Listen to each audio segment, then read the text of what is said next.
ততক্ষণ ফেরেশতা শুধু সওয়াব লিখতেই থাকবে, লিখতেই থাকবে। বাম কাঁধের ফেরেশতা জিজ্ঞেস করবে কি লেখো? বলে যে ওর জোহরের নামাজের সওয়াব লেখি।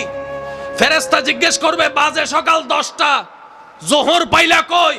ডান কাঁধের ফেরেশতা বলে এটা স্পেশাল নবীর স্পেশাল উম্মত, আল্লাহ তাদের জন্য আলাদা একটা আইন পাশ করেছে। শেষ নবীর উম্মত ভালো কাজের নিয়ত করার সাথে সাথেই সওয়াব লেখা শুরু হয়ে যায়। সুবহান আল্লাহু আকবার।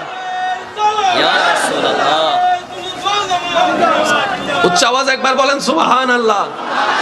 যখনই যে ওয়াক্তের নামাজ পড়ার আল্লাহ তৌফিক দিবে, নামাজটা শেষ করার সাথে সাথেই পরের ওয়াক্তের জন্য নিয়ত করে ফেলবেন।